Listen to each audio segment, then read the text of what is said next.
I stood in the quiet afternoon light of our apartment, the mirror catching my half-dressed form. The silk slipped against my skin, pulling me in with that familiar thrill, my heart quickening alongside the fear that always tagged along.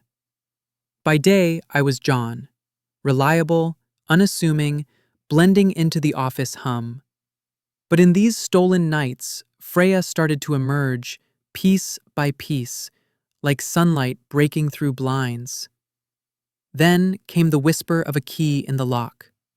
Iris, home early. My secret teetered on the edge, fragile as the lace in my hand. Exposure felt inevitable, my identity caught mid-breath. My days unfolded in a careful rhythm. Mornings pulling on slacks and button-downs that hung loose on my frame, the fabric stiff and distant against my skin. I'd catch the bus to work, nodding at colleagues, my voice steady in meetings about spreadsheets and deadlines. But beneath it all, the pull tugged at me, a quiet ache for something softer. In the evenings, when the apartment settled into silence, I'd steal moments, slipping into the bathroom to trace my fingers over a hidden tube of lipstick, or lingering in front of the mirror after a shower, imagining the curve of a blouse where my shoulders met my neck. That longing clashed hard against the fear, a constant push and pull. I wanted to be seen, truly, but the thought of losing what I'd built twisted my stomach into knots. Iris and I had woven our lives together over 3 years. Lazy Sundays with coffee steaming on the table, her laughter filling the kitchen as she recounted her day at the gallery. Our bond felt deep, rooted in those small truths we shared, like how she hated olives, or the way I always burned toast. But this part of me stayed buried, partial confessions at best, never the full picture. Her spontaneity made it riskier. She'd drop by with takeout unannounced, or pull me into impromptu dances in the living room, her energy a whirlwind I loved and dreaded. The wardrobe rituals anchored me in those private hours.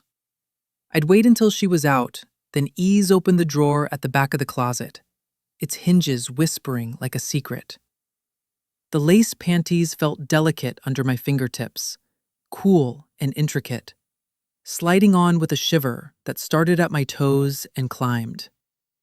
I'd pause there, the texture clinging lightly, a reminder of how foreign yet right it seemed.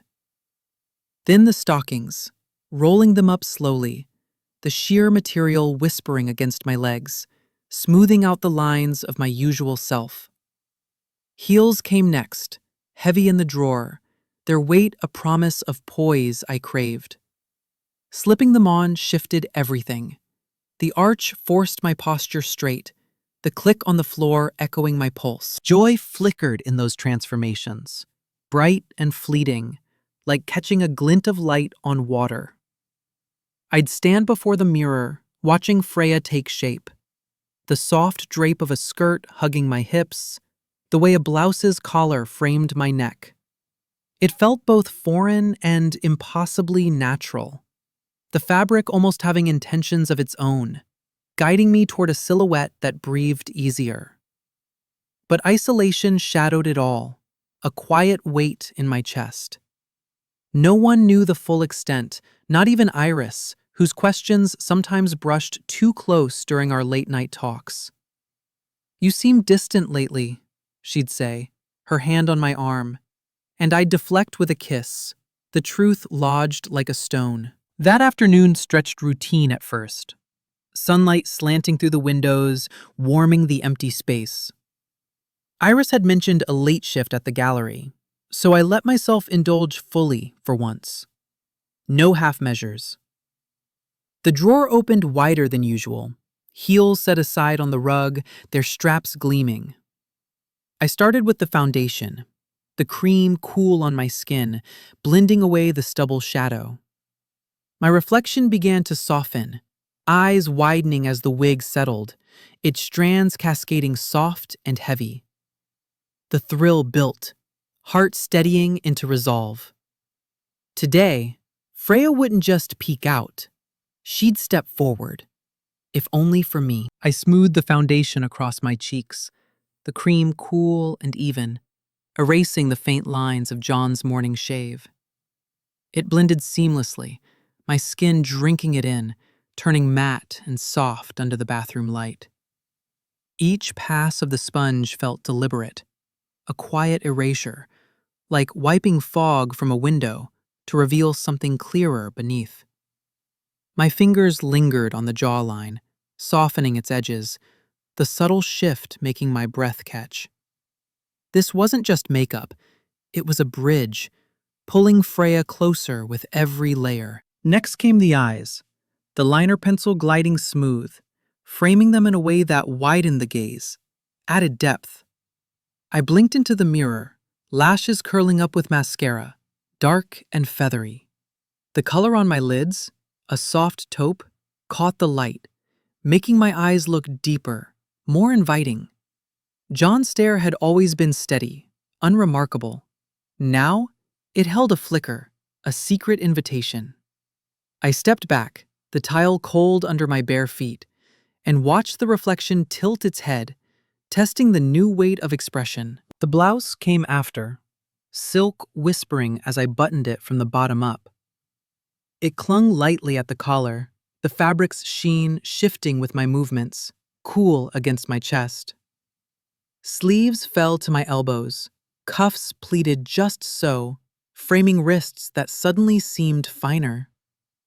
I adjusted the neckline, the material draping in a way that curved where John's shirts never did, intentions woven into every thread. It felt alive, guiding my shoulders back, posture easing into something graceful without effort. Down to the skirt then, a simple A-line in navy, zipping up the side with a quiet rasp. It settled at my hips, the hem brushing mid-thigh, light and swaying. I turned, feeling the swish against my legs, the way it moved with me rather than against. Stockings already in place from earlier, they held the shape now, sheer and taut, adding a glide to every shift. The contrast hit me. John's jeans had trapped heat, confined.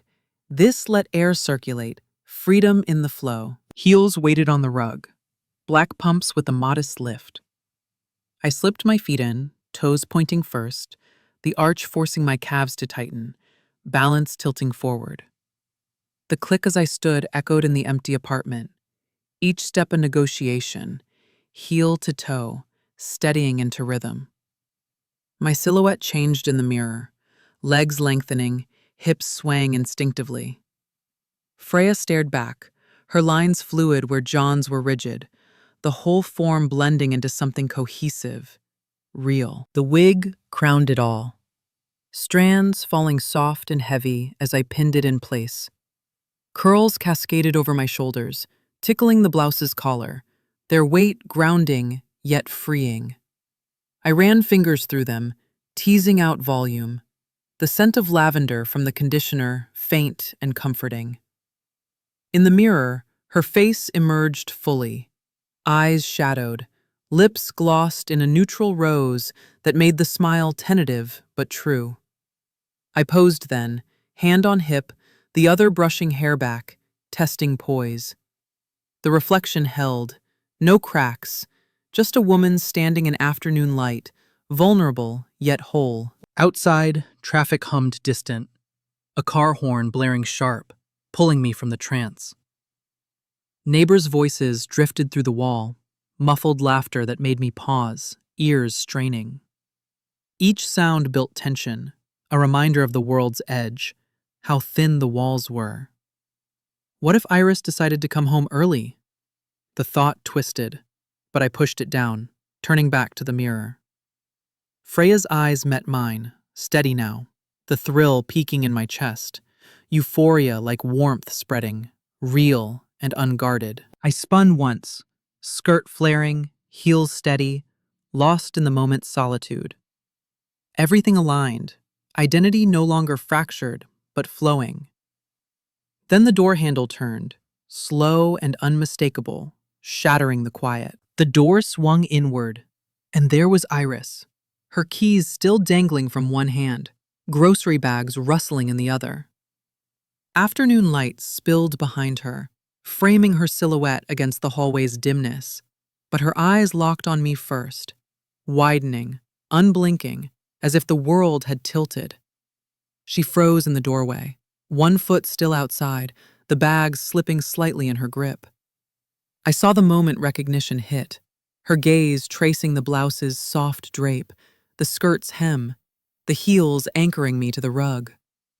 Her mouth parted, a sharp intake of breath slicing the air, raw and disbelieving. I froze too, heart turning to static in my chest, a buzz that drowned out the distant traffic. My hands clutched the skirt's fabric, fingers twisting the navy material, its pleats bunching under my palms. Exposure hit like cold air on warm skin, raw, immediate, no time to retreat. The room shrank around us, walls pressing in, the mirror behind me reflecting double the shock. Freya's poised form now rigid, John's fear leaking through in the tremble of my knees. Light glinted off the earrings I'd clipped on earlier, tiny sparks that mocked the stillness, and the wig's curls felt heavy, itching against my neck. Iris recoiled then, stepping back into the hall, her bags thudding to the floor. Apples rolling out, forgotten. "What, John? Is that you?" Her voice tumbled out, edged with rejection, words sharp as shattered glass. Confusion twisted her features, brows knitting, lips pressing into a thin line. She shook her head, as if to clear a dream, but her eyes stayed fixed, probing the blouse's collar, the gloss on my lips. "This isn't... You can't just... Why didn't you tell me?" The questions piled on, laced with hurt, her spontaneity turning to a barrier now, arms crossing over her chest like armor. Inside, turmoil churned, thrill of visibility clashing against the dread of abandonment. Part of me, Freya, had craved this, being seen, fully, the silhouette no longer hidden in drawers and shadows. It felt electric, like the silk's first slide that afternoon, validating the hours spent blending foundation, adjusting hems. But John's panic surged, anticipating the loss. Iris's laughter in the kitchen, her hand in mine on walks, all fraying at the edges. Would she walk away, the door clicking shut behind her, leaving Freya's reflection hollow? My breath came shallow, heels suddenly unsteady, the arch pressing into my soles like a warning. She didn't move closer, staying framed in the doorway, the light behind her casting her face in half shadow. Silence stretched, thick and suffocating, broken only by her uneven breaths. I opened my mouth, voice caught between personas, soft like Freya's, but cracking with John's urgency. "Iris, wait!" But her words cut through first, sharper now. I don't know what this is, just stay there." Rejection hung in the air, forcing me to navigate the wreckage, hands still clutching fabric, heart pounding against the blouse's confines. Iris's barrage started slow, her voice rising like steam from a kettle left too long on the stove. "How long has this been going on? All those times I came home and you were distant. Was this why?" Confusion twisted into anger, her words probing the secrecy I'd layered over our life together. She gestured at the skirt, the blouse, as if they were evidence in a trial, her eyes narrowing on the gloss still clinging to my lips, the subtle sheen catching the hallway light. The groceries lay scattered, a carton of milk seeping into the rug, but she didn't bend to pick them up, too fixed on me, on Freya standing there exposed. My responses faltered, voice cracking between the soft lilt I'd practiced for her and John's deeper rumble. "Iris, it's not..." I didn't know how to say it. I sought understanding in her face, but her arms stayed crossed, a barrier that made the room feel colder. The heels wobbled under me, the straps digging into my ankles as I shifted weight, unsteady on the familiar rug that now felt like shifting sand. Makeup clung subtly, a faint powder residue on my cheeks itching under her stare, the liner smudging just a touch from the heat rising in my face. Each breath pulled the blouse tighter across my chest, the silk's cool slide turning clammy, amplifying the tension coiling in my gut. Flashbacks hit then, unbidden. Our relationship's milestones now tainted by the truth I'd withheld. I remembered our first anniversary, her surprising me with a picnic in the park, the way her sundress fluttered in the breeze as she unpacked cheese and wine, her hand finding mine under the blanket. We'd laughed about nothing, the sun warming our skin, and I'd felt so close. Yet the drawer back home held its secrets, lace-folded neat and untouched that night. Or the weekend we drove to the coast, windows down, her singing off-key to the radio while I gripped the wheel, heart full but fractured, wanting to pull over, confess, but swallowing it instead. Those moments, once bright, now dimmed, the withheld truth like a shadow stretching back, making her spontaneity feel like a risk I dodged too many times. The rejection stung deep, like cold air rushing over skin still warm from the sun, doubt flooding in its wake. "You lied to me, John," or whoever you are right now. Her voice cracked on the last word, anger giving way to hurt, eyes glistening as she backed toward the door. I reached out, hand trembling, the cuff of the blouse slipping down my wrist, but she shook her head, the motion sharp. "This isn't us. I thought we were honest." The words landed heavy, each one eroding the joy I'd felt minutes ago in the mirror, Freya's silhouette now a target rather than a revelation. My stomach turned to static, the skirt's fabric bunching under my clenched fists, heels rooting me in place, even as everything inside wanted to flee. Her initial fury softened then, shoulders slumping, the fire in her eyes dimming to pained confusion. She rubbed her temple, glancing at the scattered apples like they were a lifeline to normalcy, then back at me, taking in the wig's curls, the earrings' glint, the whole fragile assembly. "I need space. Just don't follow me." Withdrawal settled over her, not explosive, but quiet, a pulling away that hurt worse, like fabric unraveling thread by thread. She turned, scooping up her keys with a clatter, the door clicking shut behind her, leaving the apartment echoing empty. Alone again, I sank onto the edge of the bed, the mattress dipping under my weight, heels dangling off the side. The mirror across the room caught my reflection, Freya's face smudged at the edges, eyes wide with the question of survival. Would this self endure the fracture, or dissolve back into John's lines?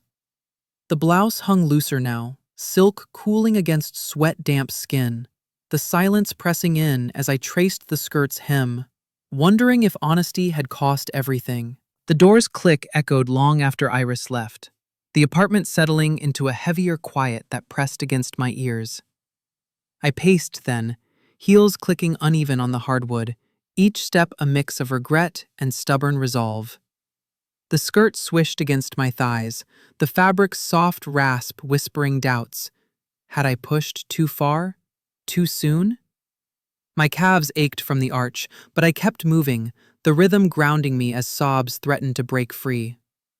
Solitude weighed down, thicker than the wig's strands tickling my neck, turning the joy from earlier into a hollow echo. I stopped at the window, sunlight fading into dusk, casting long shadows across the rug, where her groceries still lay scattered. Weirdness flooded my thoughts, but I reframed it, not as flaw, but as newness. A layer peeling back to reveal what had always simmered beneath. This identity, Freya's quiet insistence, wasn't negotiable, not even in the sting of her rejection. Pain throbbed in my chest, sharp as the heel's straps biting my skin, yet it clarified something. Hiding had fractured us more than any truth could. The blouse clung damp now, silk cooling against my ribs, a reminder that vulnerability cut both ways, freeing and frightening. My phone sat on the dresser, screen dark, tempting me with its silence. I picked it up, thumb hovering over Iris's name, the vulnerability of reaching out hitting like a chill draft. What words could bridge this? I typed slowly, fingers slipping on the glass. I know this shocked you. It's me, all of me. Please, talk when you're ready. The message hung there, exposed as I was, digital words carrying the weight of my glossed lips and curled lashes. I hit send, heart lurching, then set it down, the clatter loud in the empty space. No reply came, just the tick of the clock, marking minutes that stretched like the stocking's sheer pull on my legs. Grounding came next, a need to mark boundaries between selves. I reached for the wig first, pins loosening with a soft tug, strands sliding free in a heavy cascade onto my palms. The texture felt intimate, synthetic yet warm from my scalp, a boundary dissolving as I set it aside on the dresser. My own hair fell flat, shorter, John's familiar weight returning, the shift jarring, like stepping from sunlight into shade. Foundation smeared under my fingers as I wiped it away, the cream turning gritty, revealing the faint stubble I'd smoothed over earlier. Each removal peeled layers, the mirror showing Freya fading, John's lines re-emerging, eyes red-rimmed and raw. Broader stakes loomed then. Fear of the end twisting tighter than the skirt's waistband. Our life, shared mugs on the counter, her head on my shoulder during movies, could unravel. Threads pulled loose by this revelation. Yet a spark flickered amid the ache. Honesty as the only path forward. Messy, but real. The pain didn't erase Freya. It honed her, made the thrill of silk and sway worth the risk. I slipped off the heels, toes flexing into the rug's fibers, relief mixing with loss, the click of buckles underscoring the pause. Hours blurred, the phone staying silent, my pacing slowing to sits on the bed's edge, skirt pooling around me. Regret ebbed into resolve, the fabric's whisper now a quiet ally.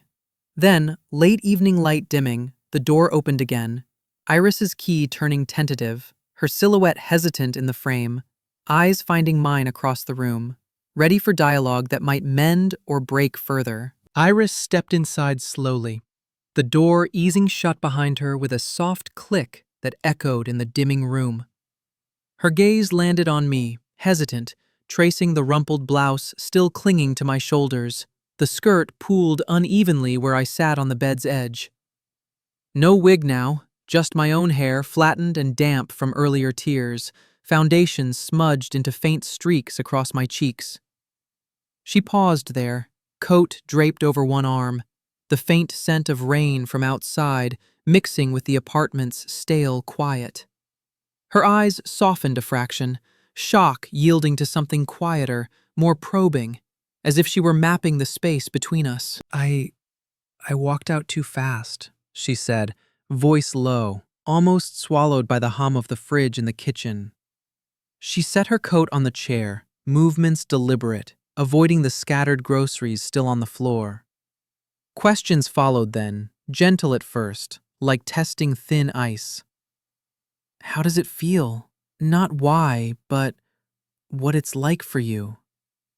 She sat on the far end of the bed, knees angled away, her sweater's wool fibers catching the low light, hands twisting in her lap. I drew a breath, the blouse's silk shifting cool against my skin, a remnant of Freya that grounded me now. Words came haltingly, focusing on sensations rather than choices.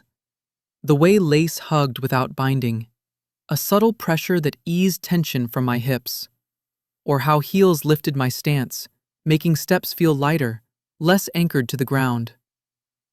It's not about deciding to be someone else, I explained, voice steadying as I met her eyes. The fabric moves with me, like it's listening. That skirt earlier, it sways, catches air, makes me notice my own rhythm.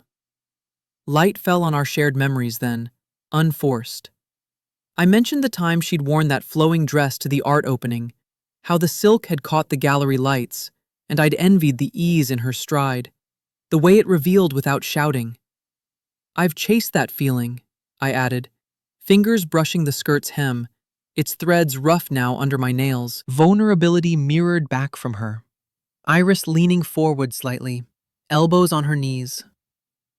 It confuses me, she admitted, her fingers tracing the bed's quilt, voice cracking on the edges. I see you, but it's layered over what I know. Our mornings, the way you hold me after a bad day.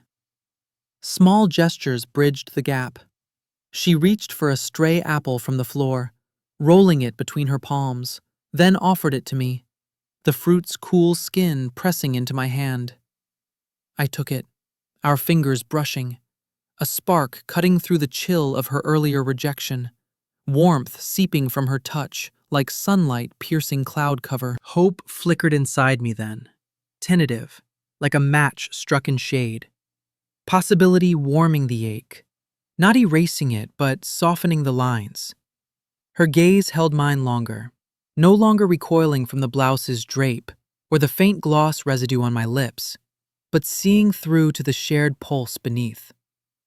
We sat there, dialogue tapering into quiet, her shoulder inching closer until it nearly touched mine, the wool of her sweater a soft barrier yielding to contact. The evening deepened, unspoken promises hanging in the air, an ongoing exploration, cautious steps toward weaving Freya into our rhythm.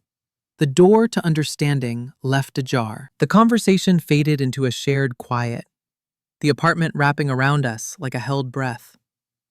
Iris stayed on the bed's edge, her sweater's wool settling as she leaned back against the headboard, the fabric's texture catching faint glints from the lamp we'd flicked on against the deepening dusk. I shifted beside her, the skirt's hem riding up slightly, its navy threads warm now from the evening's closeness, no longer a barrier but a quiet thread connecting the moment. Outfits lay folded on the chair, blouse draped over the arm, stockings rolled neat beside the heels, their presence lingering like echoes, not erased but integrated into the room's soft disorder. Introspection settled over me then, Freya's form still half there in the smudged remnants of gloss on my lips, and the faint outline of liner framing my eyes. Acceptance felt cautious, a tentative hand extended rather than a full embrace. The journey far from ended, but evolving in subtle shifts. I traced the bed's quilt with my fingers, its stitches rough under my nails, mirroring the uneven path ahead. Moments of doubt threading through sparks of recognition. Iris's gaze wandered to the mirror across the room, catching our reflections side by side.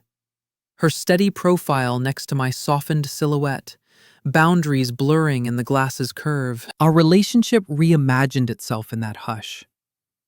Honesty becoming the foundation where secrets had once cracked the base. Fears eased into curiosity, her questions from earlier lingering like the rain's scent on her coat. Probing not to dismantle, but to understand the layers. We'll figure it out, she'd murmured at one point, her voice a low hum, and now it replayed, easing the knot in my chest. The blouse, folded but not forgotten, represented that shift, its silk no longer confined to drawers, but part of conversations, part of us. Evening light filtered through the blinds, softening edges, casting a warm haze that blended identities in the room's glow.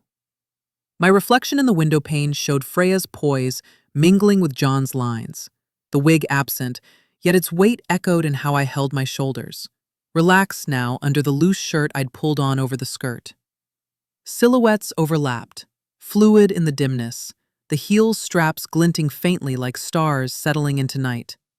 It felt possible, this weaving, stockings' sheer pull becoming a shared texture, lace's delicacy a point of gentle exploration rather than isolation. A forward glance stirred then, small steps toward integration lighting the path. Mornings where I might linger in softer fabrics without rush. Evenings with Iris's hand guiding a curl into place. Weirdness turning familiar like an old song rediscovered. The apartment hummed with broader hope. The scattered groceries finally gathered. Apples tucked away as symbols of normalcy reclaimed. Freya didn't vanish. She lingered in the air, in the way Iris's fingers brushed mine absent-mindedly. Curiosity blooming where rejection had rooted. Our hands intertwined finally, fingers lacing loose but sure, the door to new beginnings ajar in the quiet night. In that cautious embrace, self and shared path aligned, fragile yet forward. If this resonates with your journey of self-discovery, subscribe for more identity stories. Check the resources below for support. We're in this together, making the path a little brighter.